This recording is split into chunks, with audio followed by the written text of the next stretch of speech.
Hello students. तो आज का हमारा टॉपिक है डेरिवेटिव्स ऑफ लॉगरिथमिक फंक्शन। तो सबसे पहले डेफिनेशन के साथ स्टार्ट करते हैं। तो ये सबसे पहले समझा कि लॉग फंक्शन क्या होता है। जैसे हमारे पास दे रखा है ये log of y to base x, sorry यहाँ पे बेस एक्स नहीं है, ये ए है। ओके, तो log of y to base a is equal to x. तो इसको हम ऐसे भी लिख सकते हैं a raise to power x is equal to y. तो इस फॉर्म में जो हमारे पास दे रखा होता है उसको हम लॉग फंक्शन बोलते हैं, और नीचे वाला फॉर्म जो है इसको एक्सपोनेंशियल फंक्शन बोलते हैं। इसको एक्सपोनेंशियल वाले पार्ट को हम लेटर डिस्कस करेंगे। ओके, तो यहाँ पे आपको समझ आ गया होगा कि log y to base a is equal to x, ये हमारे पास लॉग फंक्शन आ गया। ये लॉग फंक्शन की कैसे हम डेरिवेटिव निकालते हैं सबसे पहले और समझ लेते हैं हम आगे। तो जैसे log of 100 to base 10 is equal to 2, तो आगे हम ऐसे कैसे लिख सकते हैं, इसे ऐसे लिख सकते हैं 10 raise to power 2 is equal to 100। Okay, तो ये हमारा log फंक्शन आ गया। अब log फंक्शन की कुछ प्रॉपर्टीज होती हैं वो आपको आगे काम आएंगी। जैसे ये हमारे पास log दे रखा है, log mn दे रखा है, इसको जो है हमें mn फॉर्म में लिखा हुआ है ना।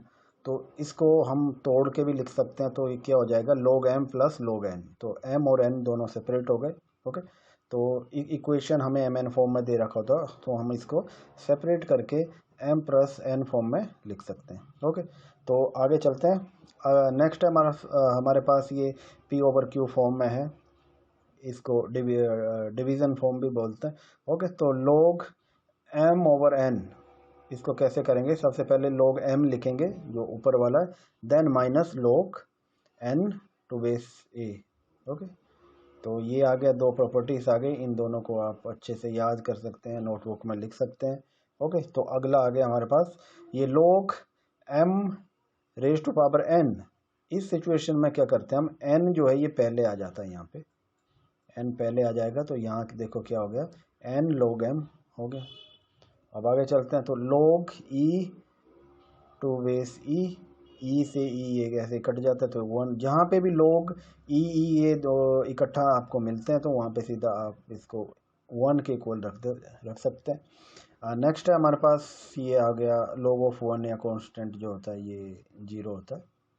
ओके, तो ये आपके पास ये प्रॉपर्टी आ गई, इसकी प्रॉपर्टीज आ गई। तो इन सब को आप याद कर लीजिए, ये आगे आपको बहुत काम आने वाले हैं। आप किसी भी तरह का log वाला फंक्शन को आपको सॉल्व करना है तो उसको सिंप्लीफाई करने में ये आपकी बहुत ज़्यादा हेल्प करेगी, very important part. Okay, let's move on to next slide.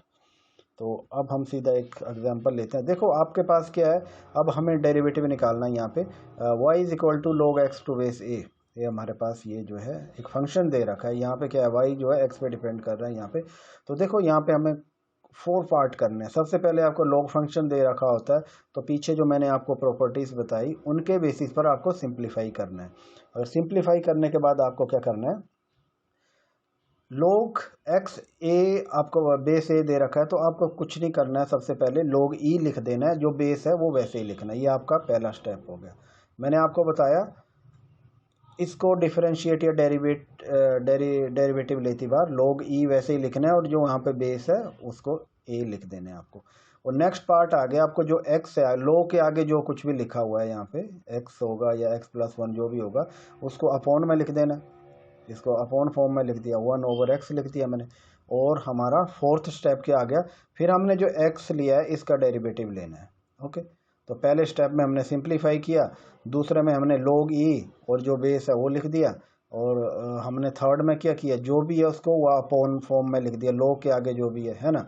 फिर हमारा फोर्थ क्या आ गया, ये dy अपॉन ये हमने dx ले लिया, जो भी हमारे पास ये x का वैल्यू था या जो भी हमने अपॉन में लिखा था। ओके, तो ये 4 स्टेप हो गए।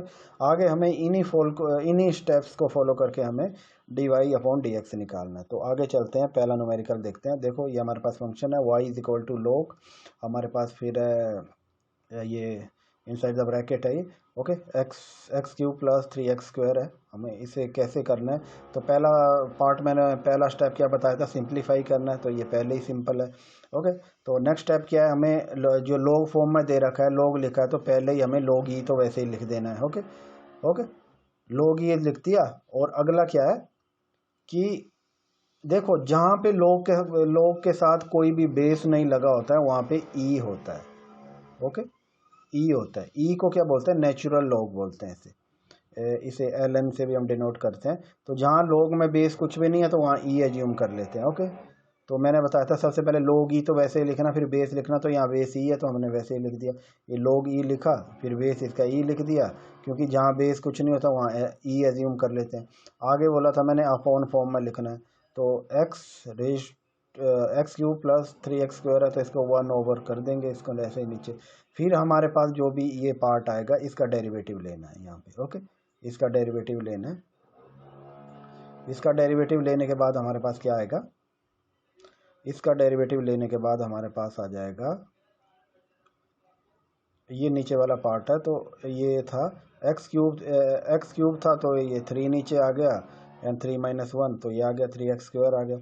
अब इसका लेना है, इसका डेरिवेटिव लेना है तो ये नीचे चला जाएगा, 3 3 × 2 = 6 आ गया और x आगे आ जाएगा। तो आपको पता ही है, तो सिंपल हमने पावर फॉर्मूला यूज करके हमने इसका डेरिवेटिव ले लिया।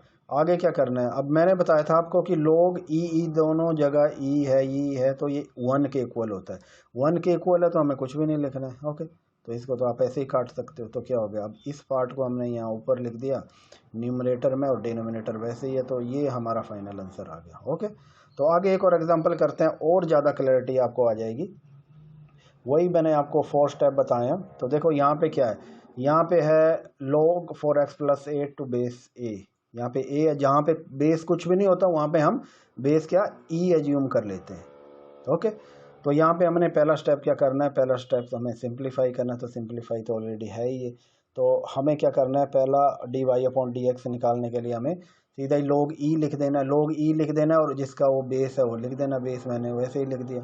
ओके, अब आगे क्या करने से अपॉन फॉर्म में लिख देना, जो आगे log के आगे जो कुछ भी होता है। 4x+8 है तो 1/4x+8 मैंने वैसे ही लिख दिया। फिर इसका डेरिवेटिव ले लेना है। ओके, ये जो हमारे पास 4x+8 है, तो आगे करेंगे। देखो इसका डेरिवेटिव लेंगे हम। इसका डेरिवेटिव लिया तो क्या हो गया? 8 का तो 0 ही होता है, कांस्टेंट है। 4x का 4 आ जाएगा। ओके, तो ये log ए ई हमने वैसे ही लिख दिया। और अब क्या हो गया? यही हमारा फाइनल आंसर आ गया। ओके, तो यहाँ पे क्या हो गया? और 4 को आप यहाँ बीच में भी लिख सकते हो। तो ये हमारा फाइनल आंसर आ गया। ओके दोस्तों, एक बार फिर देख लो, हमने 4 स्टेप वाला फॉर्मूला यूज किया। पहले मैं सिंप्लीफाई किया और दूसरे स्टेप में log ई लिख दिया और बेस में जो कुछ भी होता है उसको लिख दिया। एंड थर्ड स्टेप में इसको अपॉन फॉर्म में लिख दिया, क्योंकि आगे जो कुछ भी होता है log के आगे उसको अपॉन में लिख देना। देन हमारा फोर्थ स्टेप में जो नीचे हमने अपॉन में लिखा है, डिनोमिनेटर में लिखा है, उसका हमने डेरिवेटिव लेना है। तो ये हमारा ये 4 स्टेप फॉलो करके हमने जो है अपने आंसर पे पहुंच गए। अब चलो आगे चलते हैं।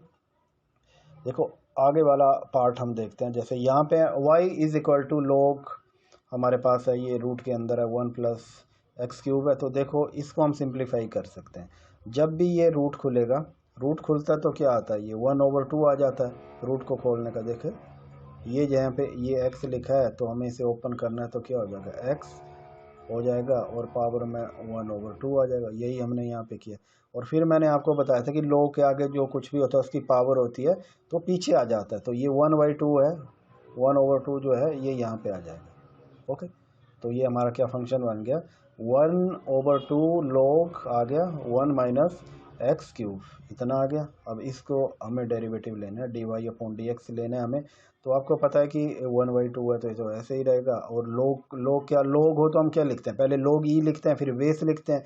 तो आपको पता है यहाँ कुछ भी नहीं दिया हो, जहाँ पे एब्सेंट है हमारा बेस वहाँ ई एज्यूम कर लेता। तो ई मैंने वैसे ही लिख दिया और log ई तो हम लिखते ही हैं। फिर इसको अपॉन फॉर्म में लिख देना जो हमारे पास बचा है। तो क्या है ये 1/1 x³ लिख दिया। ओके, और ये जो भी हमने जो है डिनोमिनेटर में लिखा है उसका डेरिवेटिव लेना है यहाँ पे। तो क्या हो गया? 1/1/2 हमने वैसे लिखिए। और log ई जहाँ पे ई आ रहा है तो वो 1 के इक्वल होते हैं। तो यहाँ आप कुछ भी नहीं लिखना है। नेगेटिव में होता तो साइन चेंज हो जाता है, ये पॉजिटिव में तो हमें कुछ भी नहीं लिखना है। ये 1/1 - x³ वैसे ही लिख दिया। देन हमें जो है इसका डेरिवेटिव लेना है। ओके, जैसे ये है 1 का 0 होता है और इसका 3 नीचे आएगा और 3 माइनस 1 हो जाएगा, तो क्या हो गया -3x² आ गया। ओके, यहाँ तक तो आपको समझ ही आ गया होगा। फिर हमने क्या किया, इसको सिंप्लीफाई कर दिया। वैसे ये 2 यहाँ पे लिख दिया और इसको ऊपर न्यूमरेटर में और डिनोमिनेटर में बिल्कुल सेम ही है।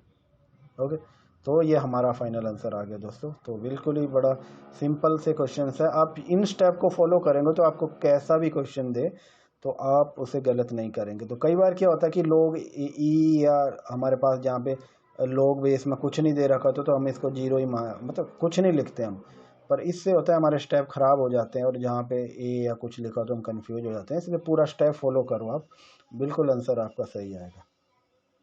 Okay, thanks for watching. तो अगले वीडियो में हम दूसरा एक्सपोनेंशियल डेरिवेटिव को लेंगे। तो ठीक है दोस्तों, तो आज के लिए इतना ही काफ़ी। Okay, thanks for watching.